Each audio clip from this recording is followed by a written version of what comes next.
War breaking इस वक्त की तेहरान में इजराइल ने अटैक किया है। देखिए लगातार अटैक के इनपुट्स आ रहे हैं वॉर जोन से। राजधानी तेहरान में कई धमाके एक के बाद एक हुए हैं और ये जानकारी इस वक्त सामने आई आईडीएफ के फाइटर जेट्स ने ये बड़ा हमला बोला है। तो तेहरान पश्चिमी ईरान में धमाके हुए हैं। तेहरान में एयर डिफेंस सिस्टम एक्टिव हो चुका है, सायरन लगातार बज रहे हैं और ये वॉर और ज्यादा खतरनाक होता दिख रहा है। आईडीएफ के फाइटर जेट्स ने किया है हमला तेहरान से और पश्चिमी ईरान में धमाके की खबर सामने आ रही है। तेहरान में एयर डिफेंस सिस्टम एक्टिव कर दिए गए हैं एहतियातन।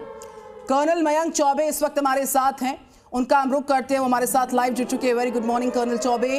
अब जिस तरीके से रिटेलिएशंस होने थे और ये पूरा युद्ध एस्केलेट होता नजर आ रहा है, यूएनएससी बैठक में ईरान का एक बहुत बड़ा बयान, यूएस के हमले का जवाब जरूर दिया जाएगा, ईरान ने कहा, और साथ ही साथ जो ऑपरेशन मिडनाइट हैमर हुआ है उस पर इस तरीके से रिटेलिएट तो करेगा ईरान। अब जगह और समय की जो सीमा है, ईरान ने कहा कि वो हम निर्धारित करेंगे बहुत ही जल्द, अटैक और बड़ा होगा। जी नमस्कार और सुप्रभात। जैसा कि आपको याद होगा, कल ऑपरेशन हैमर के लॉन्च होने के बाद में हम लोग आपके चैनल में यही डिस्कस कर रहे थे कि इस समय युद्ध क्या रुख लेगा, क्या थोड़ी सी शांति आएगी या फिर युद्ध थोड़ा और तेज होगा। और सबकी राय ये थी, एक मत था कि युद्ध थोड़ा और बढ़ेगा और मैंने तो यहां तक कहा था कि युद्ध थोड़ा गंदा भी हो सकता है, क्योंकि इसमें नॉन स्टेट एक्टर्स के आने की पूरी संभावना दिखाई जा रही थी। जैसा कि आपका चैनल आज बता रहा है कि इस समय युद्ध जो है वो थोड़ा बढ़ गया है, तेजी बढ़ गई है। रात को मिसाइल से हमला हुआ है इजराइल के ऊपर और इजरायली फाइटर जेट्स ने हमला किया है तेहरान के ऊपर। तो जैसा कि हम देख रहे हैं, युद्ध बढ़ता हुआ दिखाई दे रहा है और ऐसी ही उम्मीद की जा रही थी सबके द्वारा कि ये युद्ध थोड़ा और तेजी पकड़ेगा, क्योंकि हर एक को नेगोशिएटिंग टेबल पर अगर जाना है तो एक पोजीशन ऑफ हाई के ऊपर जाएगा वो और अपने आप को दिखाएगा कि वो सुपीरियर है इस युद्ध में। तो इस वजह से ये युद्ध थोड़ा सा बढ़ता हुआ हमें अवश्य दिखाई देगा। कर्नल मयंक चौबे, आप कह रहे हैं युद्ध थोड़ा और ज्यादा बढ़ता हुआ नजर आ रहा है। ईरान ने दागी है इजराइल पर मिसाइल्स, देर रात बैलिस्टिक मिसाइल से अटैक किया गया।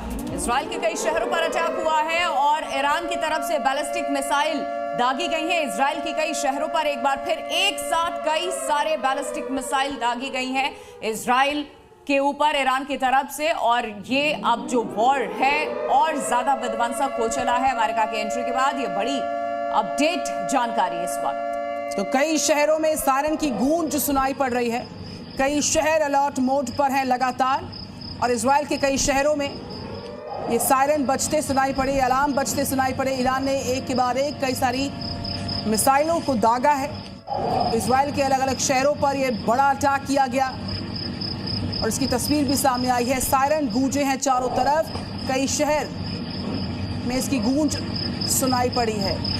तो इजराइल के किन किन शहरों में अलर्ट किया गया है। ईरान अब पूरी तरह से रिटेलिएट करेगा, जिस तरीके से प्रत्यक्ष रूप से अमेरिका ने इस पूरे युद्ध में एंट्री की है, अटैक किया है 3 न्यूक्लियर साइट्स पर ईरान के। उसके बाद से लगातार रिटेलिएशंस की खबर सामने आ रही थी कि होगा।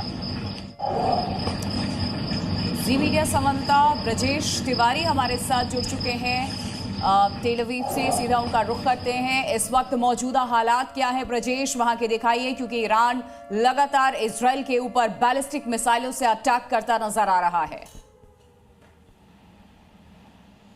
बिल्कुल ईरान की तरफ से लगातार अटैक की बात जो कही गई थी वो किया गया और उसके बाद अभी की जो स्थिति मैं बता दूं, यहाँ पर थोड़ी देर पहले जब सायरन बजा था तो लोग घरों से निकलकर सीधा बंकर में पहुंचे थे। तस्वीरें एक बार यहाँ की दिखाने की कोशिश करता हूँ आपको कि यहाँ पर और क्या कुछ है। अभी फिलहाल सड़कों पर सन्नाटा है और जो आईडीएफ ये दावा कर रहा है कि सायरन के बाद जेरूसलम और तेल अवीव में जो मिसाइल्स भेजी गई थी उनमें से कुछ को तो मार गिराया गया, लेकिन जो बाकी जो हालात हैं यहाँ के, वहाँ पर पूरी तरीके से अभी भी हालात सामान्य है। लेकिन जो इम्पैक्ट क्या कुछ है, इम्पैक्ट की तस्वीरें अब तक सामने नहीं आई है, क्योंकि अभी कुछ देर पहले ही सायरन सुनाई दिया था और जो लोग आपको सड़कों पर दिखाई दे रहे हैं, ये कुछ लोग जो सायरन की आवाज़ सुनकर निकले थे, बेसमेंट में गए थे और उसके बाद सेफली अब बाहर निकल आए हैं।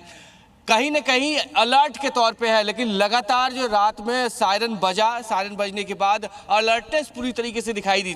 सिर्फ इम्पैक्ट की जो हम बात कर रहे हैं, हालांकि अब तक इम्पैक्ट साफ नहीं है, क्योंकि अब से कुछ देर पहले की ये पूरी घटना है जिसमें लगातार सायरन बजा था और लोगों को अलर्ट किया गया था।